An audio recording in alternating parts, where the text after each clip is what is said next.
আপনারা শুনছেন প্রেত কি আছে। গল্পের নাম মৃত্যুর পরেও জীবন আছে। গল্প শেষের পরে প্রথম পর্ব। রাত তখন প্রায় 2টা। শহরটা অদ্ভুত নিস্তব্ধ। কলকাতার মতো একটা শহরও কখনো কখনো এমন চুপ হয়ে যায় যেন সব শব্দ কোথাও গিয়ে থেমে থাকে। অর্ণব হাসপাতালের বেডে শুয়েছিল। বুকের ভেতর কেমন একটা চাপা ব্যথা, নিঃশ্বাস নিতে কষ্ট হচ্ছে। চারপাশে মেশিনের বিপ বিপ শব্দ। ডাক্তাররা বলেছিল ক্রিটিক্যাল, কিন্তু অর্ণবের মনে হচ্ছিল এই শব্দগুলো যেন ধীরে ধীরে দূরে সরে যাচ্ছে। তার চোখের সামনে ভেসে উঠল মায়ের মুখ। মায়ের হাতের স্পর্শ ছোটবেলায় জ্বর হলে যেভাবে মাথায় হাত রাখত, তারপর বাবার গম্ভীর মুখ, বোনের হাসি।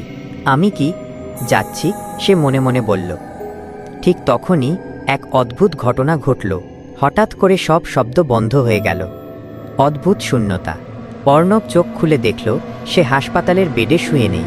সে দাঁড়িয়ে আছে একটা বিশাল ফাঁকা সাদা জায়গা। চারদিকে কোনো দেয়াল নেই, কোনো ছাদ নেই, শুধু আলো। কিন্তু আলোটা চোখে লাগে না, বরং শান্ত লাগে। সে নিজের শরীরের দিকে তাকাল। আমি দাঁড়িয়ে আছি। তার বুকের ব্যথা নেই, শ্বাস নিতে কষ্ট নেই, বরং একটা অদ্ভুত হালকা অনুভূতি। হঠাৎ সে পিছনে তাকাল। দূরে যেন একটা দৃশ্য ভেসে উঠছে।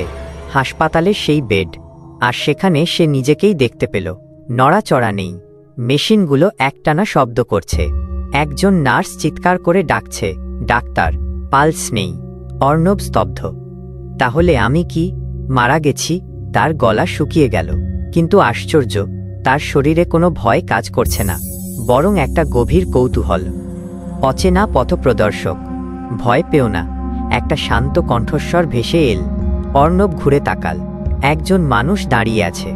বয়স বোঝা যায় না, তার মুখে অদ্ভুত প্রশান্তি, চোখে যেন হাজার বছরের জ্ঞান। আপনি কে? অর্ণব জিজ্ঞেস করল। লোকটা হালকা হাসল। আমি তোমার মতোই ছিলাম এক সময়। মানে, আমি এই পথের একজন পথপ্রদর্শক। অর্ণব কিছুই বুঝতে পারছিল না। আমি কি মারা গেছি? সে সরাসরি প্রশ্ন করল। লোকটা কিছুক্ষণ চুপ করে থাকল, তারপর বলল, তোমার শরীরটা মারা গেছে, কিন্তু তুমি এখনো আছো। জীবনের বাইরে জীবন। অর্ণব ধীরে ধীরে বসে পড়ল, যদিও এখানে বসার মতো কিছু নেই। এরপর কি হবে? লোকটা বলল, এখন তুমি এমন এক জায়গায় আছো যেখানে সময়ের কোনো মানে নেই। এখানে তুমি তোমার জীবনের প্রতিটি মুহূর্ত দেখতে পারবে, অনুভব করতে পারবে। তুমি যা করেছো, যা ভেবেছো সব। মানে, আমি আবার সব দেখব।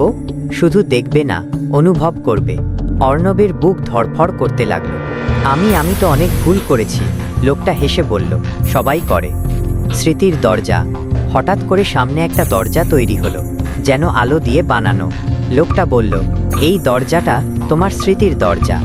অর্ণব ধীরে ধীরে দরজার দিকে এগোল। দরজাটা খুলতেই সে ফিরে গেল তার শৈশবে। ছোট্ট অর্ণব। সে দেখল একটা ছোট্ট ছেলে মাঠে দৌড়াচ্ছে।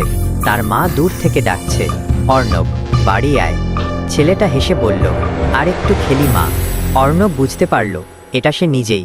সে এগিয়ে গেল, কিন্তু কেউ তাকে দেখতে পাচ্ছে না। সে মায়ের মুখের দিকে তাকাল, ক্লান্ত কিন্তু ভালোবাসায় ভরা। তার চোখে জল চলে এল। আমি তো কখনো বুঝিনি মা কত কষ্ট করত। লোকটা পাশে এসে দাঁড়াল। এখানে তুমি শুধু নিজের দিকটা দেখবে না, অন্যদের অনুভূতিও বুঝবে। একটা ভুল, দৃশ্যটা বদলে গেল। অর্ণব এখন কলেজে। সে দেখল একদিন তার বন্ধু রাহুল তাকে সাহায্য চাইছিল। দোস্ত, একটু টাকার দরকার।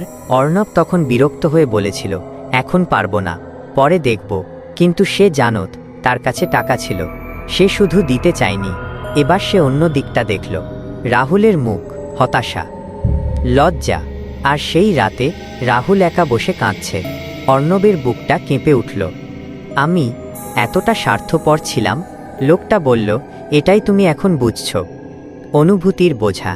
একটার পর একটা দৃশ্য আসতে লাগল। ভালো মুহূর্ত, যখন সে কাউকে সাহায্য করেছে। খারাপ মুহূর্ত, যখন সে কাউকে কষ্ট দিয়েছে। প্রতিটা অনুভূতি সে নিজের ভেতর দিয়ে আবার অনুভব করছে। কারো হাসি তার বুক ভরে দিচ্ছে, কারো কান্না তার বুক ভেঙে দিচ্ছে। সে হাঁটু গেড়ে বসে পড়ল। আমি পারছি না, এটা খুব কষ্ট হচ্ছে। লোকটা শান্তভাবে বলল, এটাই শেখা, এটাই সত্য। একটা প্রশ্ন। সব কিছু থেমে গেল। আবার সেই সাদা জায়গা, অর্ণব ক্লান্ত। এরপর কি? লোকটা বলল, এখন তোমার সামনে দুটো পথ। একটা, তুমি এগিয়ে যেতে পারো নতুন এক স্তরে, আর একটা, তুমি ফিরে যেতে পারো। অর্ণব অবাক। ফিরে? কোথায়? লোকটা বলল, তোমার জীবনে। অসমাপ্ত গল্প। অর্ণব চুপ করে রইল। তার মনে পড়ল, মা এখনো হাসপাতালে আছে, বোন কাঁদছে, অনেক কিছু বলা হয়নি, করা হয়নি। আমি যদি ফিরে যাই, লোকটা তাকাল তার দিকে, তাহলে তুমি আবার সুযোগ পাবে, কিন্তু মনে রেখো, সবাই এই সুযোগ পায় না। আর যদি না যাই, তাহলে তুমি অন্য এক যাত্রা শুরু করবে, যেখানে ফিরে আসা নেই। শেষের আগে সিদ্ধান্ত। অর্ণব চোখ বন্ধ করল।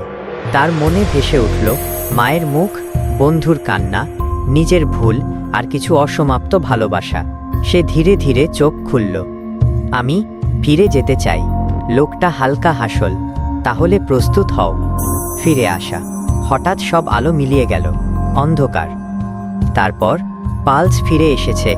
ডাক্তার চিৎকার করল। অর্ণব চোখ খুলল। হাসপাতালের সেই ঘর। মা তার হাত ধরে কাঁদছে। অর্ণব, তুই ফিরে এসেছিস। অর্ণব দুর্বল গলায় বলল, মা। তার চোখে জল, কিন্তু তার ভেতরে কিছু বদলে গেছে। সে জানে মৃত্যু শেষ নয়, এটা শুধু একটা দরজা। চল। গল্পের পরবর্তী অংশে অর্ণবের জীবনের নতুন লড়াই আর পরিবর্তনের কথা শোনার অপেক্ষায় রইলাম। আপনি কি দ্বিতীয় পর্বটি শুরু করবেন?